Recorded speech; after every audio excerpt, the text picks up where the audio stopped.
नमस्कार दोस्तों। भाव तोरसेकर जाने माने पत्रकार, लेखक, चिंतक, मनीषी, मार्मिक के पूर्व संपादक मुंबई से मेरे साथ जुड़े हुए हैं। भाव, आपका बहुत स्वागत है। नमस्कार। भाव, आज हम लोग चर्चा करेंगे पश्चिम बंगाल की। पश्चिम बंगाल किस ओर आपको जाता हुआ दिखाई दे रहा है? वहां चुनाव आयुक्त सुदीप जैन दौरे पर हैं। कल उन्होंने सभी दलों के नेताओं से बातचीत की, 14 जिलों के डीएम और एसएसपी, एसपी से बातचीत की।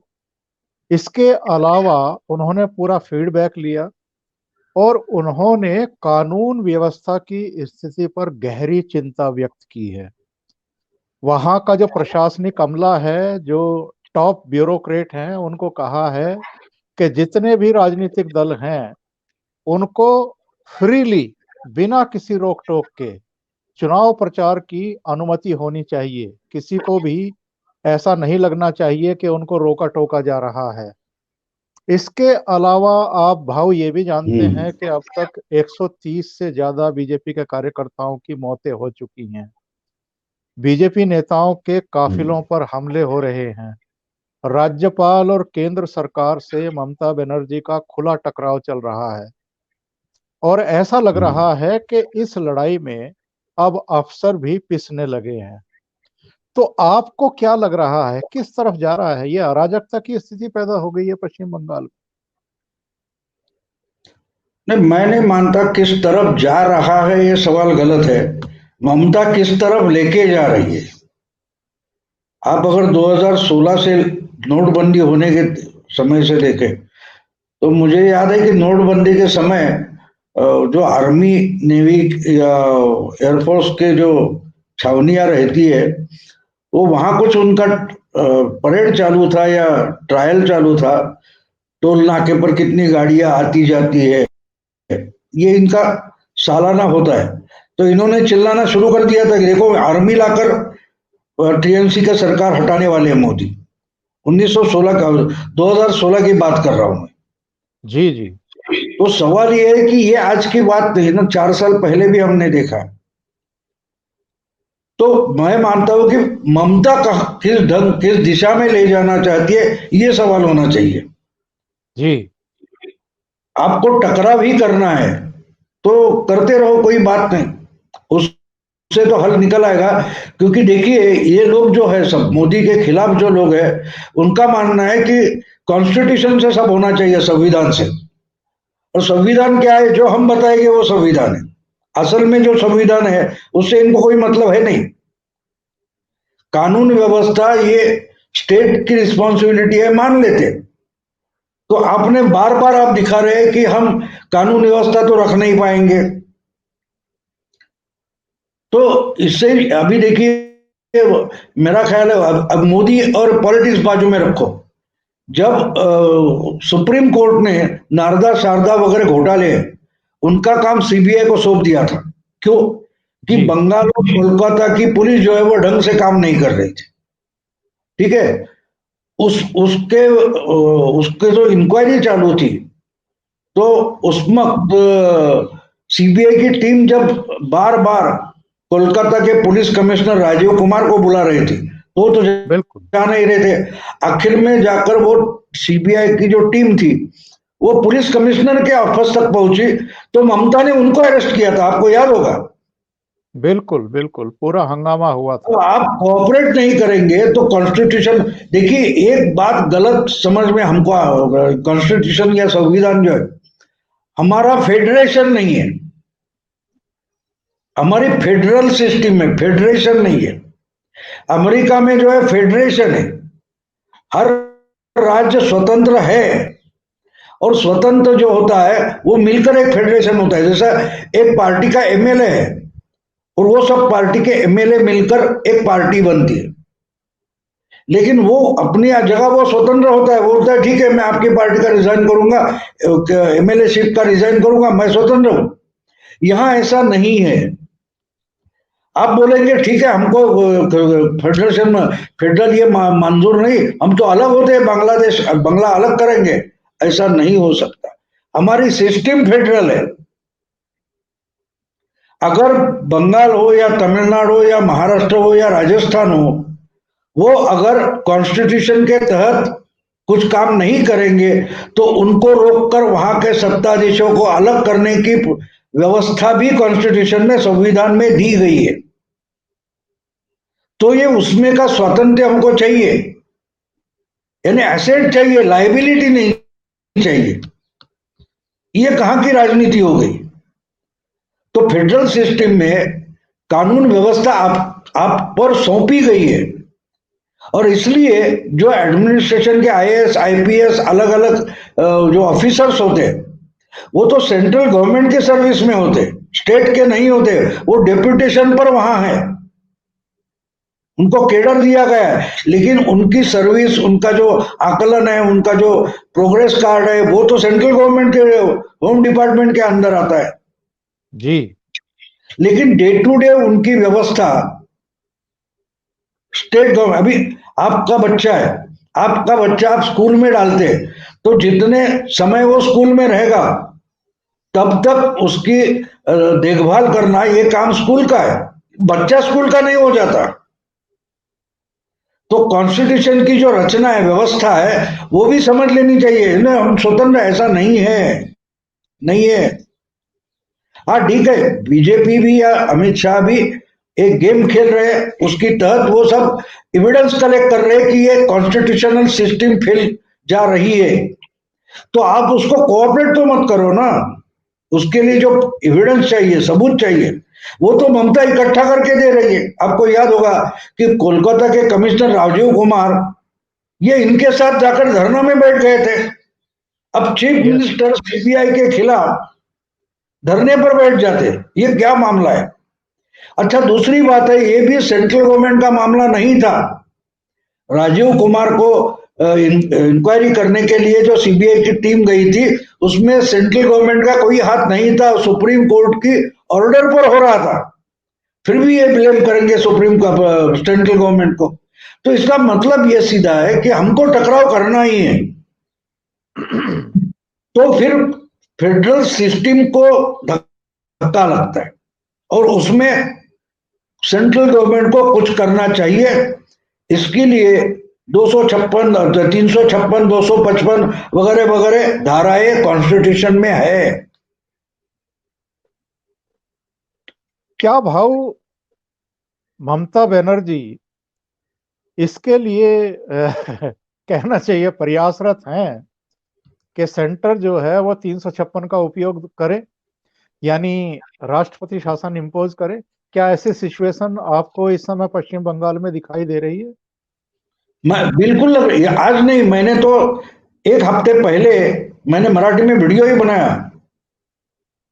ममता बड़ी मेहनत कर रही है राष्ट्रपति शासन आने के लिए, क्योंकि फिर उनको विक्टिमहुड मिल जाता है। देखो, ये हिटलर है, ये मुसोलिनी है, ये बोलने के लिए उनको राष्ट्रपति शासन आना जरूरी है। लेकिन इसमें भी वो एक गलती कर रही है कि जब आपको सहानुभूति चाहिए, देखो एक गुंडा होता है, एक गुंडा अगर अपने इलाके में कोई गुंडाई कर रहा है तो पुलिस जब उसको पीटती है, देखिए विकास दुबे क्या एनकाउंटर हो गया, मैं मानता हूं वो झूठा एनकाउंटर है। उसको मध्य प्रदेश से उठाकर लेके जा रहे थे, उसको मार दिया, उसको विक्टिमहुड नहीं मिला, इंटेलेक्चुअल क्लास में मिला हुआ, मानता हूं। लेकिन यूपी के वो कानपुर या वो जो इलाका है, वहां तो उसको विक्टिमहुड नहीं मिला, किसी को दुख नहीं हुआ, उसको मारना ही चाहिए था। अब देखिए, जो हैदराबाद में एनकाउंटर हो गया, वो गैंगरेप के जो आरोपी थे उनको मार दिया गया, वो तो झूठा एनकाउंटर था। फिर भी लोग खुश हुए, इतने खुश हुए कि निर्भया की मां ने भी बोला मुझे हैदराबाद जैसा जस्टिस चाहिए। तो एक बात याद रखो तो वो तो विक्टिम है, जो एनकाउंटर में मारे गए कोर्ट में जाने के बिना, वो तो विक्टिम है, लेकिन लीगली विक्टिम है जी। लेकिन मास साइकोलॉजी में वो विक्टिम नहीं होते।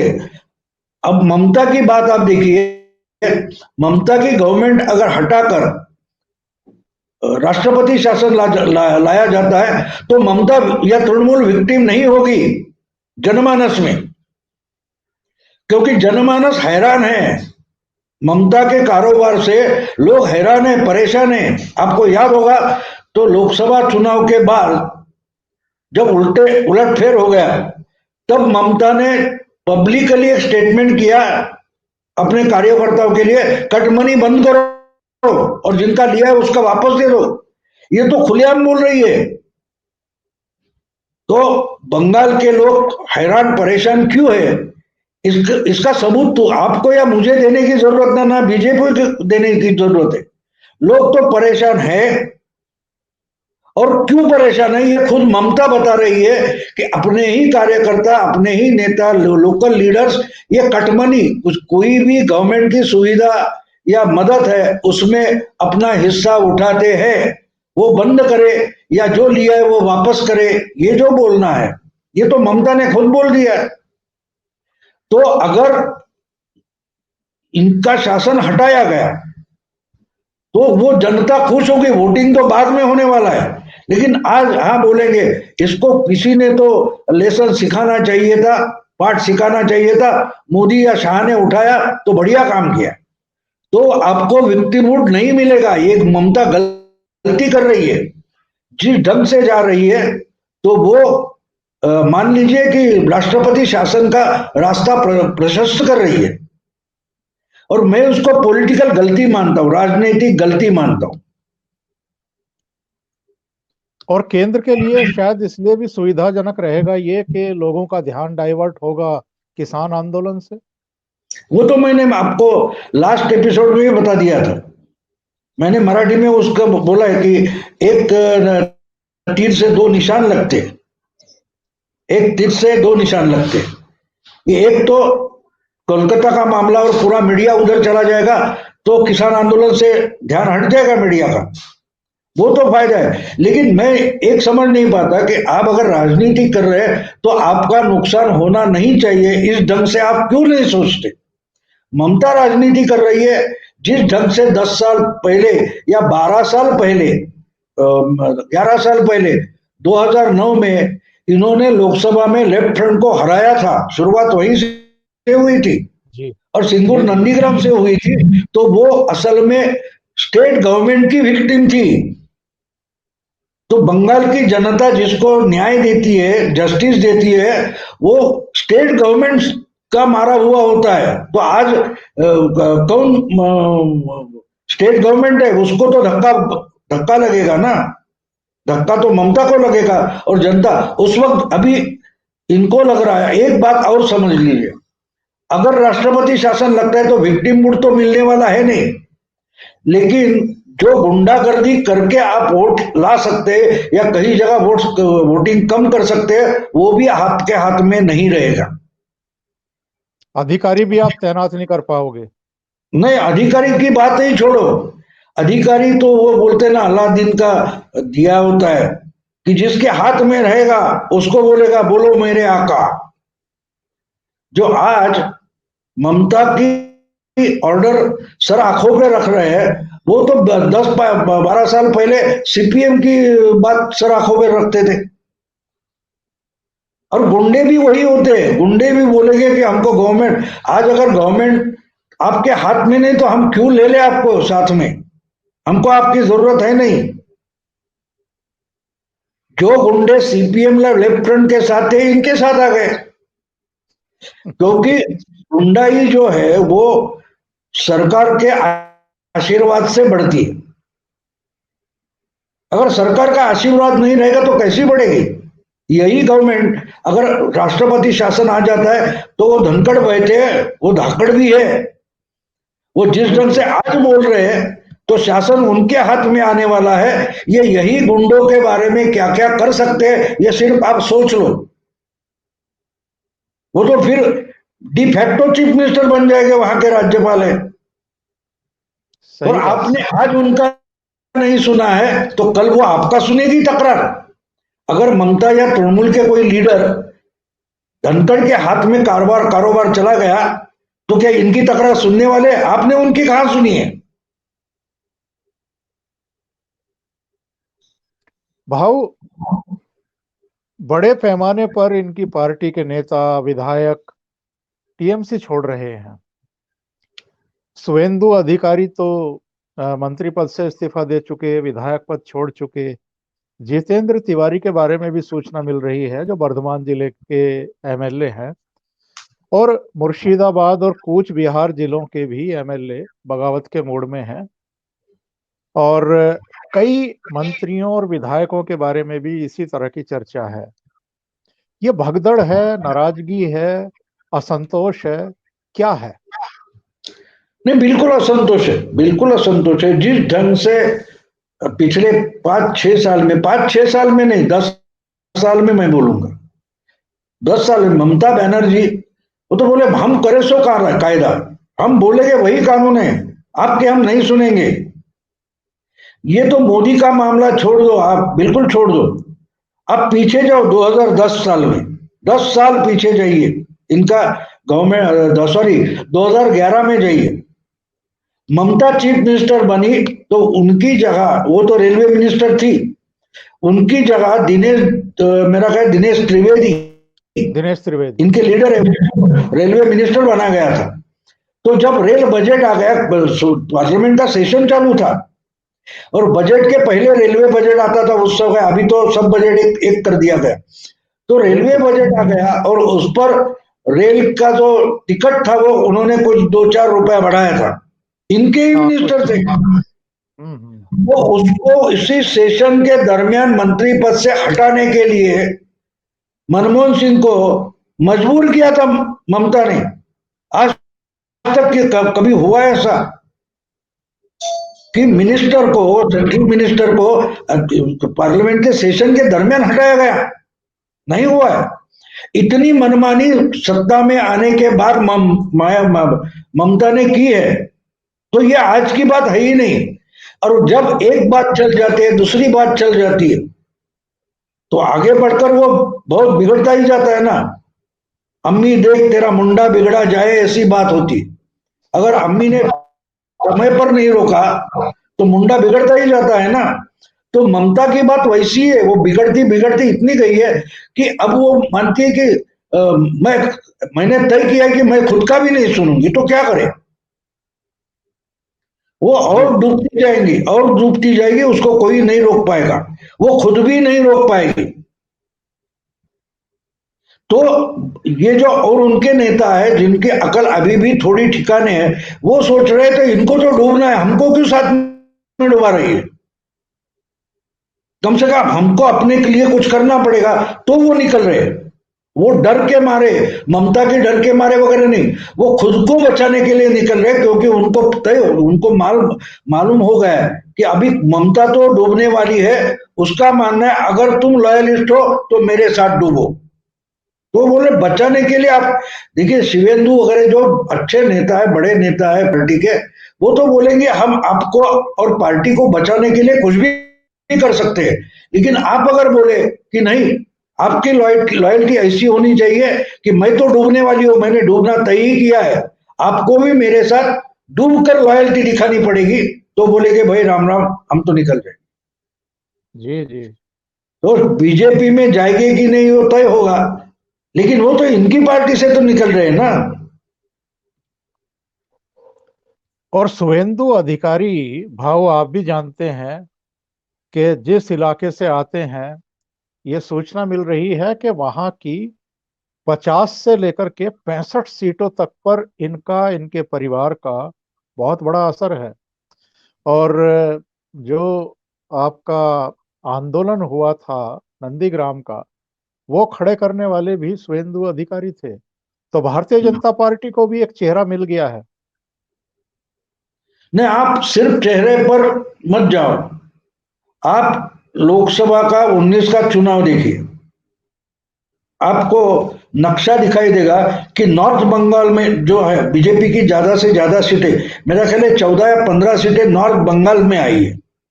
साउथ जी। बंगाल में बीजेपी ब्लैंक था, या 2 या 3 सीटें आई है, आसनसोल वगैरह ऐसी कुछ आई है। तो बीजेपी के लिए साउथ बंगाल में केडर, नेता, अच्छे कैंडिडेट चाहिए, लीडरशिप चाहिए।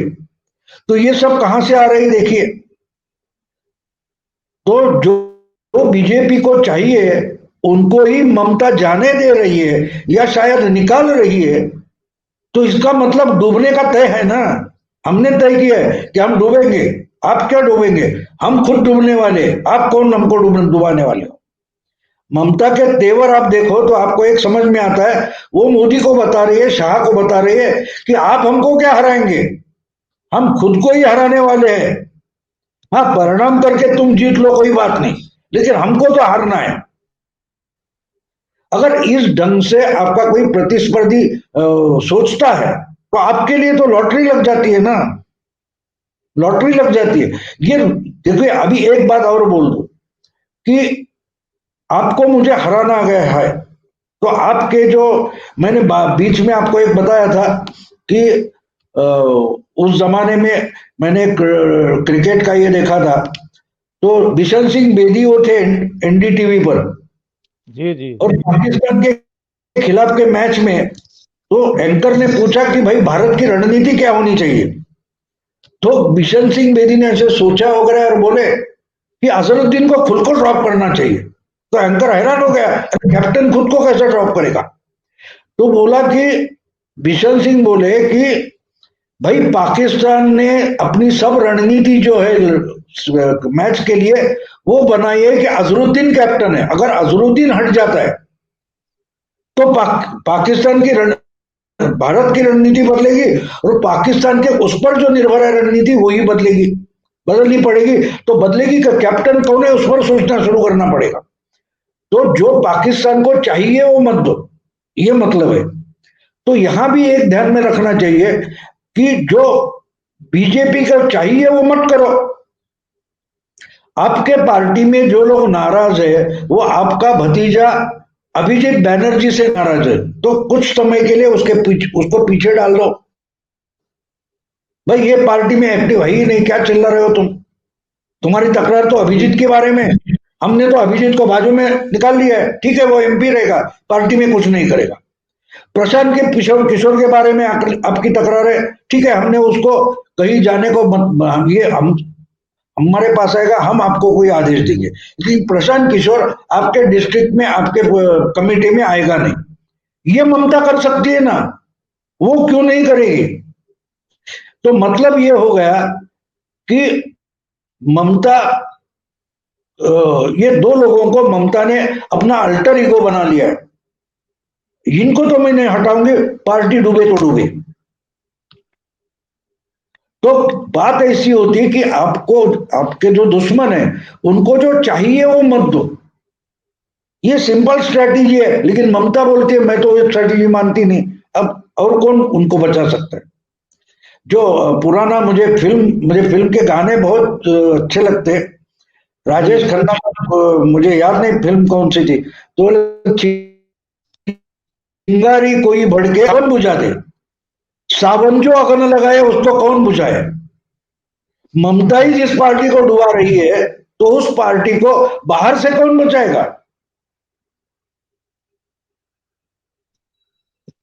भाऊ, मैं एक जनता दल यू के प्रवक्ता हैं अजय आलोक, हम्म। उनका एक ट्वीट देख रहा था। उन्होंने लिखा है कि दीदी, समय रहते जेडीयू ने पार्टी से निकाल दिया, भाजपा ने 2014 में ही राम राम कर लिया था, कांग्रेस ने यूपी और पंजाब के बाद हाथ जोड़ लिए, स्टालिन का अपनी पार्टी में विरोध हो गया, पवार साहब सटे नहीं, उद्धव कभी मिले नहीं, आप अब भी समय है, माटी और मानुष को देखो, इस धन मानुष को छोड़ दो, पनौती है।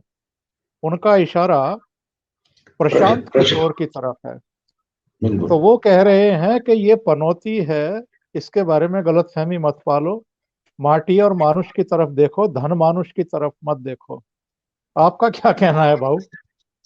नहीं, बिल्कुल है। एक बात मैं आपको साफ बता दूं, देखिए सचिन तेंदुलकर है, विराट कोहली है, ये तो उनका अपनी खूबियां है। उनको प्रहलाद कक्कड़ ये शायद जो एडवर्टाइजिंग या इमेज हाँ, मेकर माने जाते हैं, वो हैट वगैरह एड गुरु। पहनते हैं ना, हैट गुरु जिनको माना जाता है। तो उन्होंने सचिन तेंदुलकर को उस समय 5 साल के लिए 200 करोड़ में बुक किया था। लेकिन उन्होंने सचिन तेंदुलकर नहीं बनाया। सचिन तेंदुलकर जो है उसको मार्केटेबल बनाया, लेकिन खुद तो यानी मार्केटेबल कब बनाया कि जब इतने अच्छे बैटिंग करते हैं, इतनी सेंचुरियां होती है, ये है वो है, तो मार्केट करने जैसा माल उनके पास था।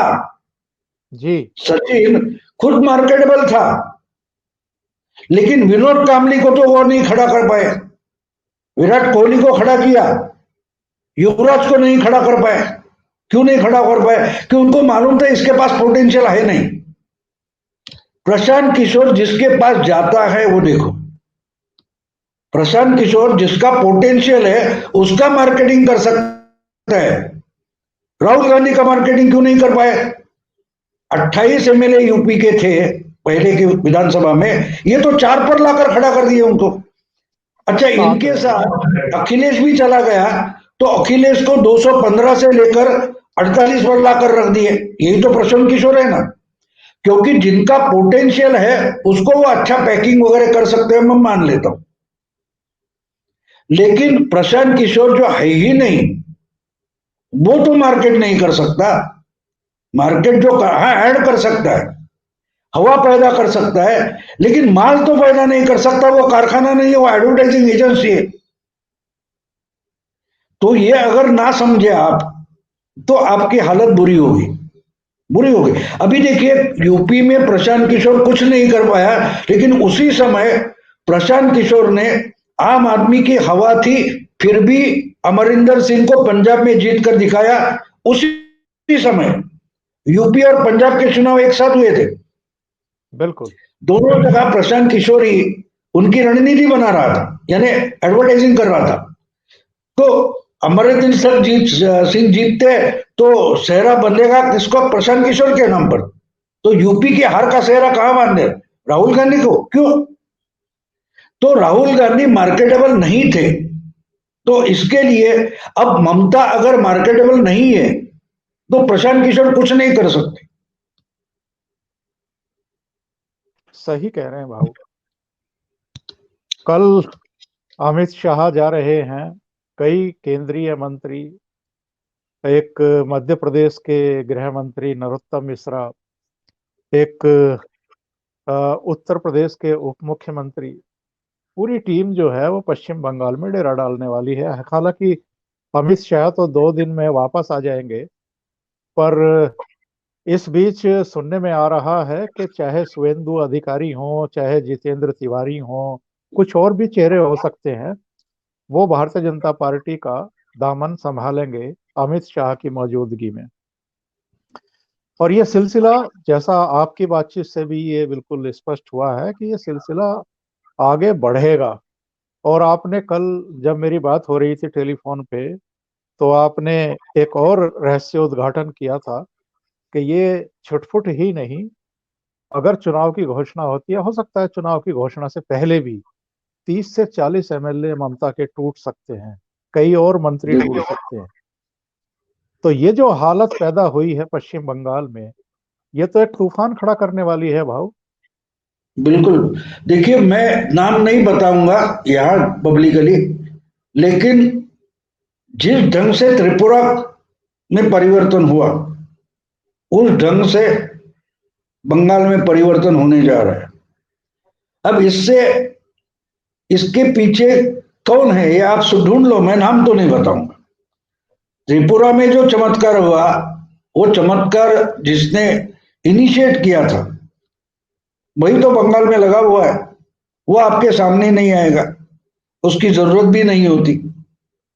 जी जी। तो मुझे तो 3-4 महीने पहले से ये बात मालूम है कि 3 मंत्री मुझे बताए गए थे, और 40 से 50 एमएलए जी कम से कम टूटने वाले हैं, निकलने वाले हैं समय आने पर।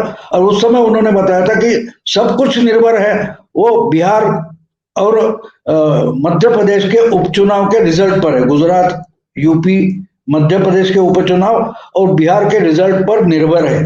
अभी वो तो रिजल्ट जो आए वो तो बीजेपी के फेवर में आए, तो उन्होंने जो बताया होने जा रहा है। अब जब ये बात होती है तो आपको ये सोचना पड़ता है कि भाई इनका ये क्या करना चाहते, इनको अगर रोकना है तो वो जो करना चाहते हैं उसमें आपका कोऑपरेशन नहीं होना चाहिए। मुझे अजीब एक बात लगती है कि मोदी हो या शाह हो, इनके साथ ये अपोजिशन कोऑपरेट क्यों कर रहा है? जबकि एक उपन्यास होता है, एक कोई स्क्रिप्ट होता है, तो उसमें जो किरदार होते हैं वो तो लेखक है, वो अपने चाहिए वैसे ही घुमाता है उनको। लेकिन पॉलिटिकल स्क्रिप्ट में ऐसा नहीं होता। पॉलिटिकल स्क्रिप्ट में आपके जो अपोनेंट होते हैं उनको आप नहीं हिला सकते, उनको हिलना पड़ेगा। तो आपको जैसे चाहिए वो अगर उस दिन से हलचल ना करे तो आपका स्क्रिप्ट फेल जाता है। लेकिन मैं देख रहा हूं 6 साल से बहुत सारे स्क्रिप्ट बीजेपी के ऐसे कि इनका अपोजिशन जो है वो मोदी या शाह को चाहिए वैसी ही हलचल करता है और उनका स्क्रिप्ट सक्सेसफुल हो जाता है।